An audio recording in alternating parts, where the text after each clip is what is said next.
Usia kehamilan 7 bulan, Jessica Mila belum beli keperluan baby.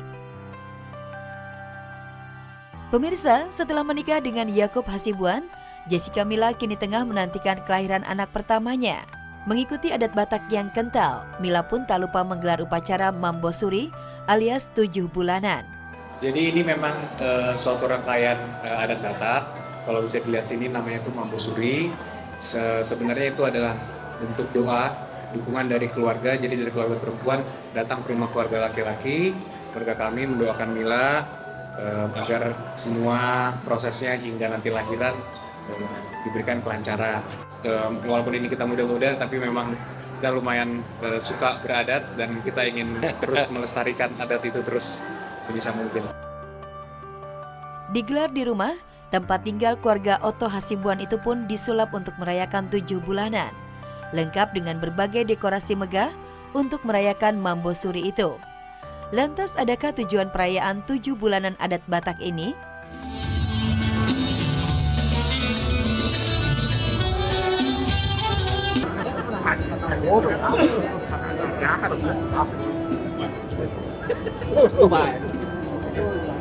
Kalau Mambosuri itu artinya membuat kenyang. Jadi kayak tadi makanya ada memberi makan aku dan Yakub untuk supaya kita tuh bisa sehat, apalagi untuk aku yang akan menjalani proses persalinan yang pastinya nggak mudah, jadi butuh doa.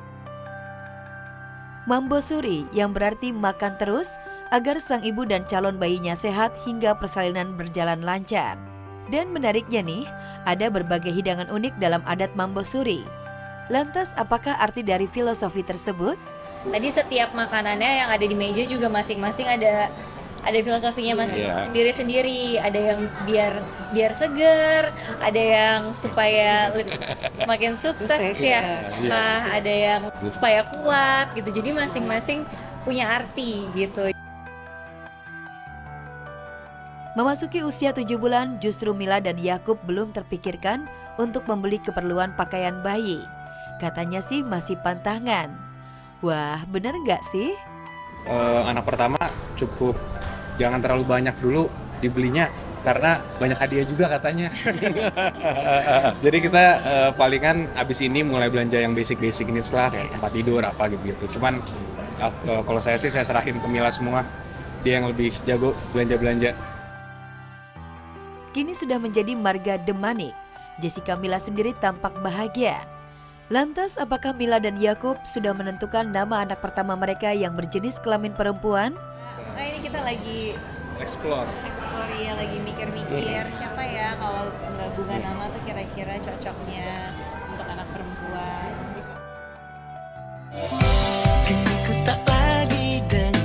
Pulang umroh, Alia dan Thorik makin mantap nikah muda.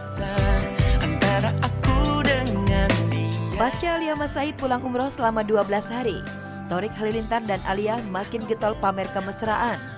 Bahkan sejoli muda ini makin lengket tampil bersama.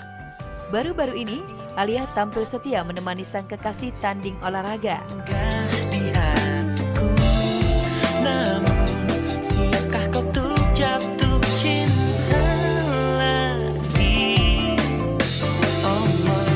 Ya, romansa dan kemesraan Thorik dan Alia memang terus jadi sorotan. Pasalnya, hubungan keduanya sudah sama-sama direstui pihak keluarga. Dan kabarnya, kepergian Alia ibadah umroh awal tahun bersama ibundanya, Reza Artamevia, dalam rangka memantapkan hati masa depannya dengan Thorik. 2 minggu di Tanah Suci, Alia pun tak lupa memberi oleh-oleh spesial untuk sang pujaan hati. Spesial, gimana ada oleh-oleh nggak sih tuh dari Alia Thor kemarin pas pulang umroh? Ada tapi rahasia. Aku ngejar pesawat. Makin lengket dan intimate. Begitulah hubungan Alia dan Thorik Halilintar. Benarkah sepulang umroh, Alia makin mantap dan siap menikah muda dengan Thorik? Lantas apa reaksi Thorik soal rencana nikah muda dan segera menikahi Alia tahun ini? Thorik kabarnya akan menikah tahun ini, bener gak sih? Lewat ya. Makin kompak aja. Dan habis menang juga. Akan nikah tahun ini Thorik kabarnya? Ya, sampai saat ini belum ada pernyataan pasti dari Thorik terkait santer kabar ia dan Alia segera menikah muda tahun ini. Lantas benarkah diam-diam Thorik belum bisa move on dari Fuji?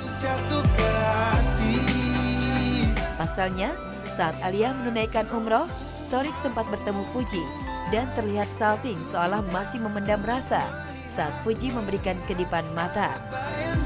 Tahu lagi responnya apa, namanya dia bikin apalah, saya mah sebagai apa cuma datang doang, lihat support gitu aja sih. Kalau gimananya ya tanya sama dia, lebih baik, dia lebih tahu hubungannya, aku juga nggak tahu. Tapi hubungan dia berdua baik, cukup baik atau seperti yang siapa tahu hubungan Thorik sama Fuji? Nah, dia tuh nggak pernah cerita juga sih sama aku, tapi insya Allah kita silaturahmi semua masih baik.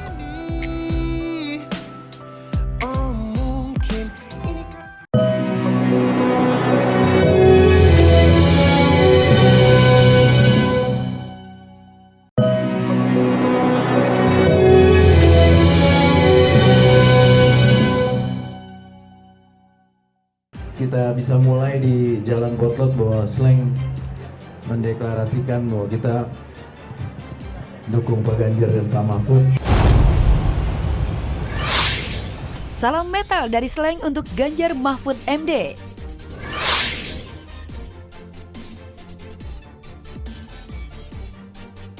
Ada pemandangan beda di markas grup band Slank di Jalan Potlot Duren 3 Jakarta Selatan belum lama ini.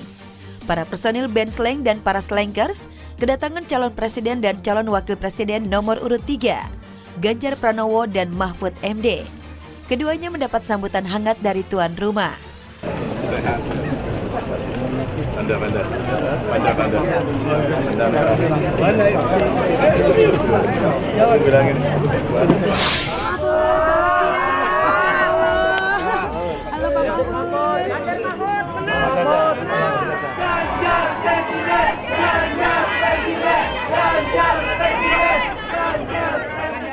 Kedatangan Ganjar Pranowo dan Mahfud MD juga dimanfaatkan para personil band Slank untuk menyatakan dukungan mereka kepada calon presiden dan calon wakil presiden yang merakyat itu. Tak hanya menyatakan dukungan, personil band Slank juga membuatkan lagu khusus untuk Ganjar Mahfud yang berjudul Salam Metal. Hari ini kami diterima oleh kawan-kawan dari Slank cukup komplit dan tadi sudah menyampaikan banyak pesan di poster. Slank mendukung Ganjar Mahfud. Dengan syarat kita ngasih ada satu ide yang kita kasih nama revolusi cinta itu.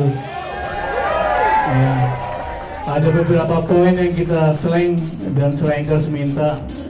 Niscaya nanti menang sebagai presiden bisa dijalanin.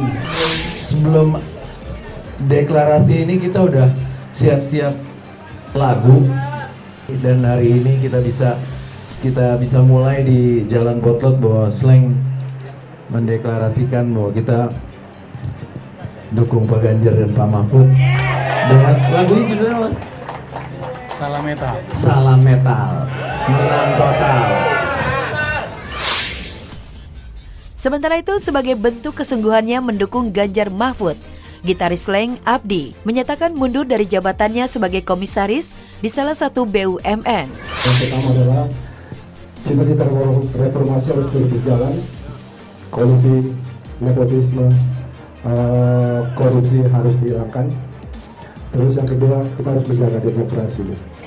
Dan menurut kami yang paling tepat untuk menjalankan itu adalah Pak Ganjar dan Pak Mahfud.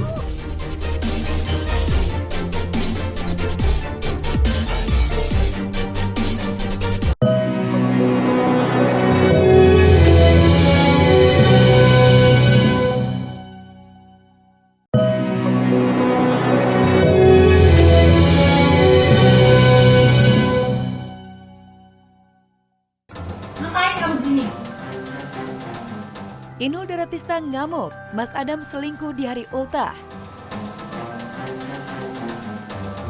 Baru pekan kemarin pamer liburan romantis di Bangkok bersama suami tercinta. Pedangdut Inul Daratista tak kuasa menahan emosi. Tepat di hari ulang tahunnya yang ke-45, 21 Januari kemarin, amarah Inul meledak begitu dikasih tahu putranya, Evander. Mas Adam tengah asyik selingkuh di kamar hotel.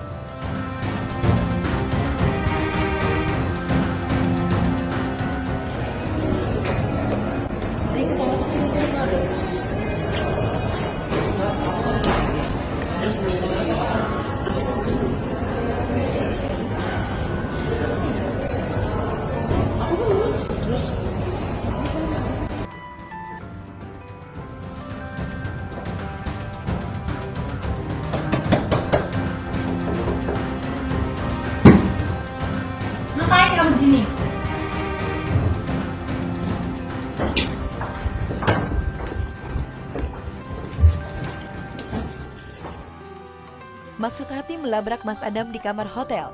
Dengan perasaan murka, Inul rupanya hanya diprank suami dan anaknya yang sengaja membuat kejutan ulang tahun. Meski awalnya Inul belum bisa menyembunyikan rasa emosi, berkat bujuk rayu Mas Adam, Inul tak kuasa menahan tangis haru mendapatkan kejutan spesial dari suami, anak, dan timnya.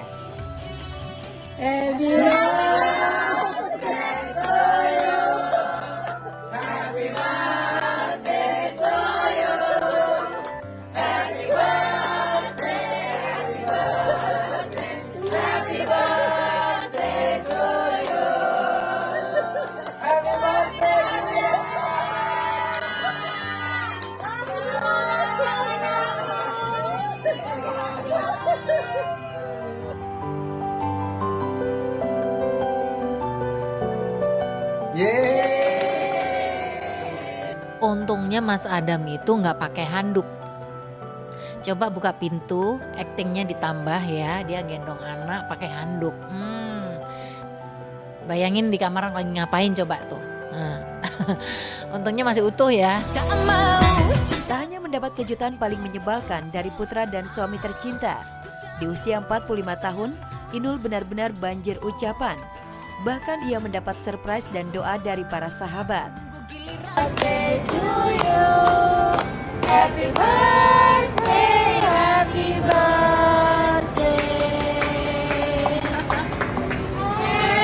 birthday.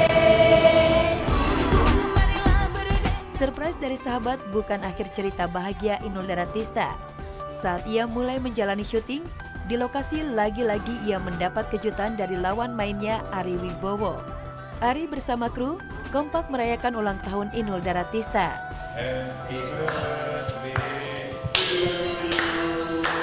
Happy birthday to you. Happy birthday dear Inul. Happy birthday to you. Ya tentunya udah di atas kepala 4 lah, jadi kita harus lebih banyak iman dan Islamnya. Kayak saya ini kan kadang-kadang juga masih ada yang kurang-kurang, jadi harus dipenuhin. Itu sih kalau saya sekarang ini. Ya mungkin dalam waktu dekat pengennya umroh gitu.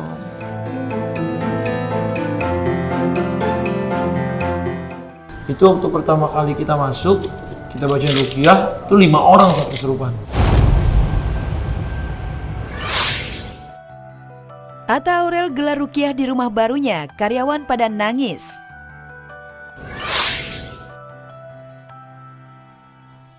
Di balik mewahnya rumah baru milik Atta Halilintar dan Aurel di kompleks pemukiman elit Pondok Indah, Jakarta Selatan, ternyata menyimpan cerita yang bikin merinding. Setiap tempat itu sebelumnya pasti, karena Tuhan itu bukan menciptakan hanya manusia, ada makhluk lain juga. Sekarang di rumah lagi angkat-angkat barang, masih berantakan banget. Di rumah Atta dan Aurel yang segera ditempati itu, ada makhluk astral yang mengganggu para karyawannya.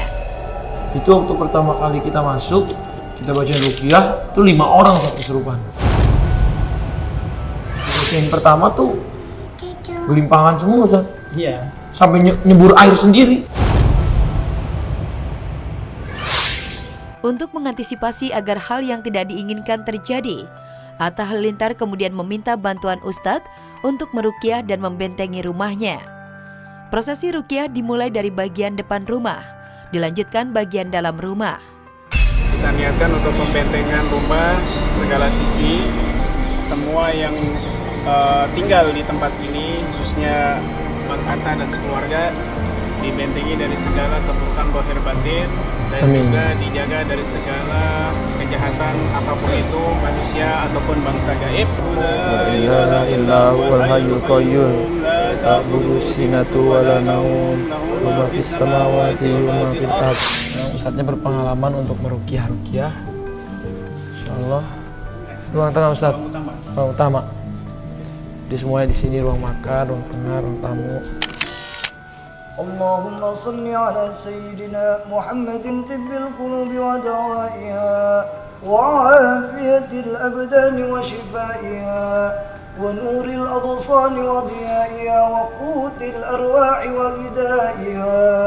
Tapi kalau yang Ustadz lihat di sini yang negatif apa-apa yang kita rasakan tadi pertama masuk dari gerbang itu sampai di depan, kayaknya memang di tempatnya aja, bukan bangunan. oh Bukan bangunannya, tempatnya ini bukan di sini aja tapi semua. Mungkin tempatnya ini dulu ya karena mungkin rawa-rawa atau hutan atau gimana sih. Selesai meruqyah ruang demi ruang, selanjutnya Ustadz dan tim meruqyah Atta sekeluarga beserta karyawannya. Hasilnya, sejumlah karyawan Atta terindikasi kena gangguan makhluk astral. Berarti nggak sakit yang sampai kayak muntah gitu? Enggak, memang muntah itu reaksi diri kita, itu ada yang nggak. Karena memang ada yang nggak beres di kitanya. Bersabar. Udah mau. Jadi abis ini orang kan? Habisnya orang dibawa bareng-bareng sama semua mbak, driver, security, semua. فإذا فرغت فانصب ألم نشرح لك صدرك. Keluar. Buka mulutnya. Dari kalian yang bersembunyi di dada. Keluar. Kalian yang bersembunyi di